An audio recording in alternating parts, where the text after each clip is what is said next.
Hello, friends. This is Keith Joseph from the Institute for Hermetic Studies. Today, I want to talk about the Western tradition, the Western path of return, the path of illumination. I've been on a little bit of hiatus, but I am back and I hope to be posting regularly in the coming weeks and months. So, um, while I was off, while I was on out of commission for a little while, I got to spend some time studying and in the parlance of our times, consuming content. And one of the things that um, I came upon was a lot of discussions of awakening and people having awakening experiences. And interestingly, they were largely coming from Eastern traditions, and the discussions were in that context. And then when you come across Western material, people discussing the Western tradition, it's largely not about enlightenment or illumination or awakening. A lot of it is just so-called results magic, or maybe just having experiences.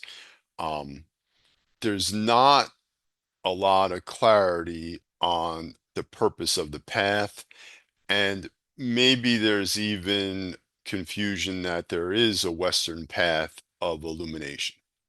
So that's what I want to talk about today, and maybe uh, a little bit of a discussion of the difference between the Eastern and Western traditions. The big One of the big differences, I think, between the Western um, path and the Eastern path would be, especially in the modern um, epoch, the times that we live in now, there's no monastic tradition, or there's not a monastic tradition that is readily available. So, what I mean by that, if you remember, like the story of the Buddha, he is a prince and he goes into homelessness and he starts to he's a renunciate and he starts to meditate all the time and he's practicing. Um, but there's a culture um, and a tradition that supports um, the men that have gone into homelessness, the men that are on the spiritual path and they're practicing all day and they're able to get alms. They're able to, um, I don't even know if they're actually begging, but they're able to get food and shelter as spiritual seekers. And there's a whole culture that supports them in doing that. We don't have that in the West. So we are necessarily householders.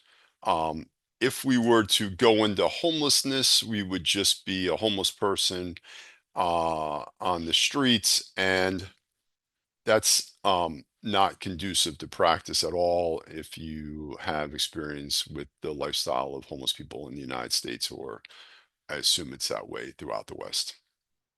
So we are necessarily homeowners or householders. Don't have to own a home. You can rent an apartment, but you still have to pay rent. You still have to get your own food. So, and some of us have responsibilities because of our karma that are beyond just a minimalist lifestyle, and we have to support families and um, so forth. Our society is not organized for spiritual seekers, obviously. So that's one big difference. So we are necessarily confronted with questions of material life, which may be why you have this kind of interest in um, practical magic. Okay. But the Western path is a path of illumination. And the the key thing I think to realize, which I think is lost in the translation when people are using the East as their primarily or their primary source of practice and tradition, is that this is a path of self transformation. You must change your life. We are on this path, and we are interested in experiences. We are interested in these kind of flashes of illumination.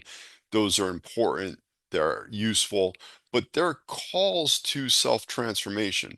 The point of the path is to transform ourselves such that we become um, the living source of the divine in the world. We want to be able to express the divine energies in our life. So there's a when I was investigating these things during my time off, and um even when I first got interested in meditation, if you're interested in enlightenment, if you're thinking about illumination, probably will first be encountering the Eastern traditions.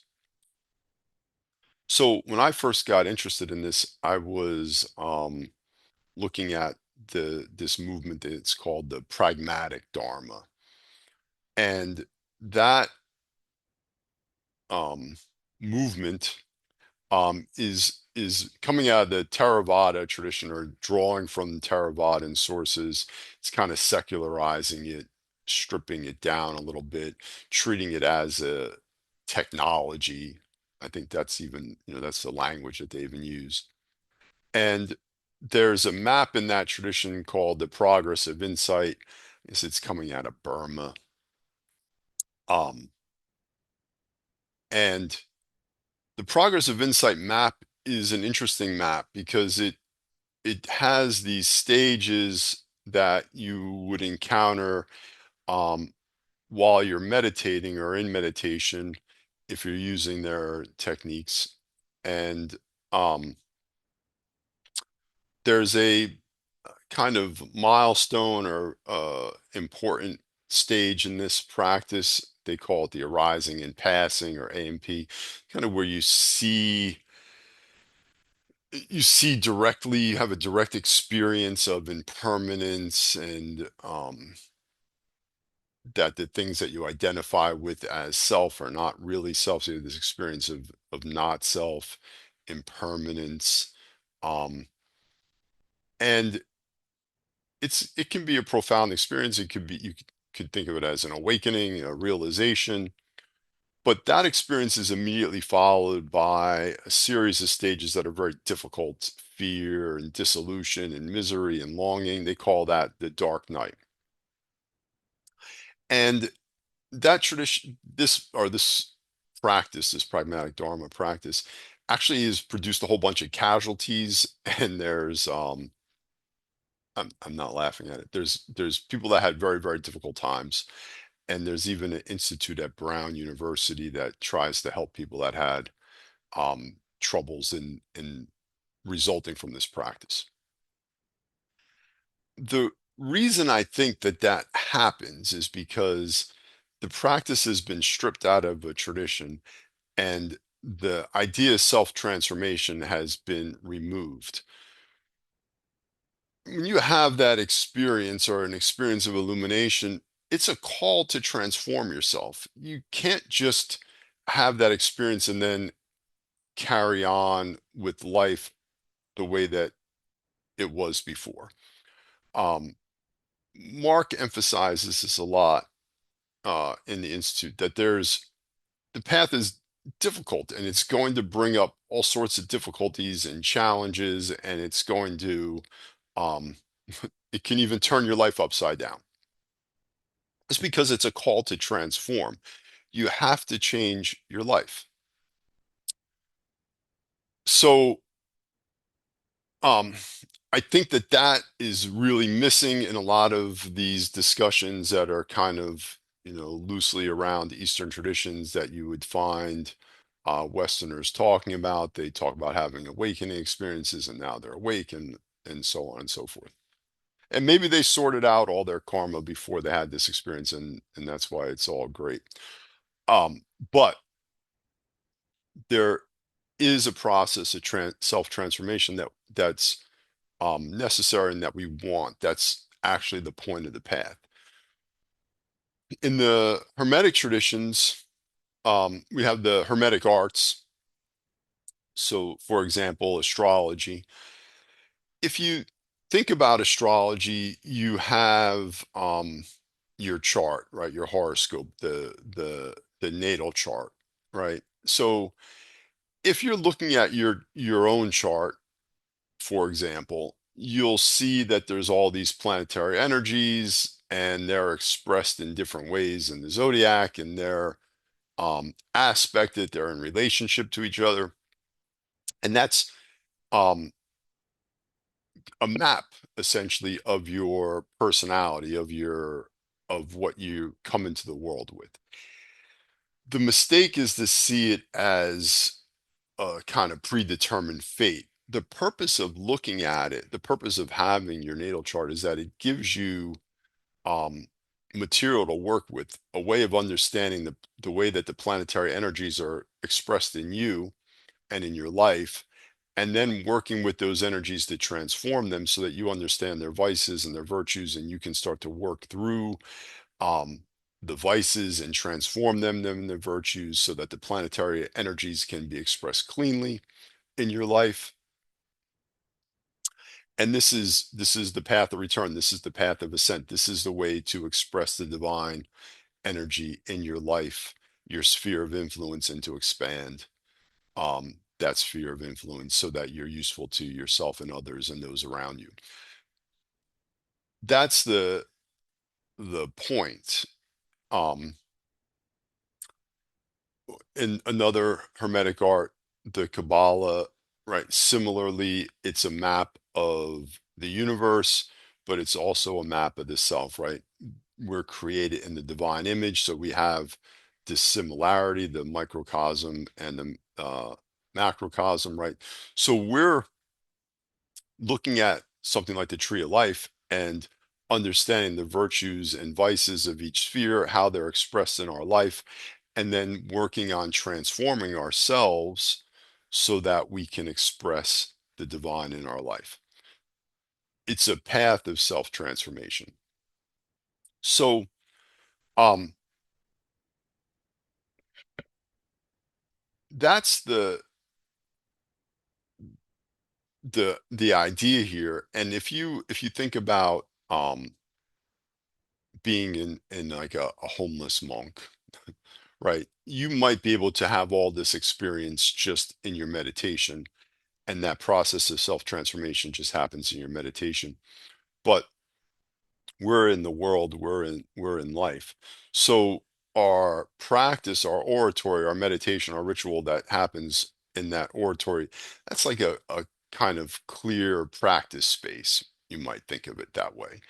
And then we go into the world and we actually are engaged with other people and the difficulties and the um, challenges of being in the world and earning a living and maintaining a household and maintaining a family.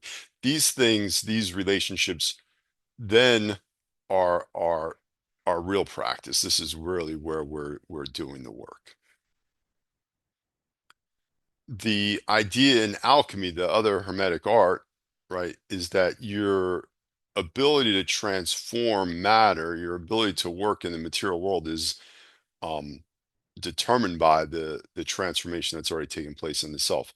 So your ability to transform matter is just a expression of the transformation that's already taken place in yourself. So the difference, I think, between the Western path and these kind of Eastern traditions is that we are engaged in the world very much so. That's actually what the path is about. It's about being in the world and expressing the divine energy into the world. Um, the Institute is very um, much about preserving the tradition. Hopefully, I've made that clear. And the preservation of the tradition, the maintenance of the tradition. The tradition is a transmission of the divine into the world. And that's what we're maintaining, that's what we're expressing, that's what we're preserving, so that that divine energy continues to be expressed in the world. The difficulty, whether however we conceive of the modern world, the Kali Yuga, whatever we think of it, the radical secular materialism, scientism of the modern world is basically a block of the divine energy, and it prevents the divine energy from being expressed. And if we rely on human ingenuity, we may get interesting things like AI, but we're not going to be able to have a world that's not in chaos. And because the divine energy is actually what orders the world properly. So um, that's what I have for today. I hope that's helpful um, and interesting. I will start to get back to the Evola.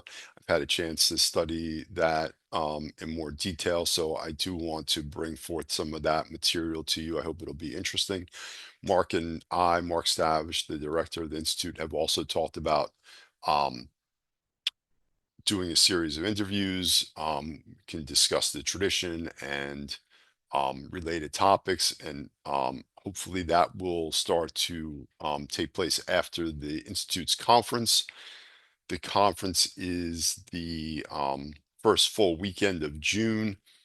I think it's June 5th and 7th, or June 5th through 7th. I'll post a link to that as well. Hopefully, you can make it to the conference.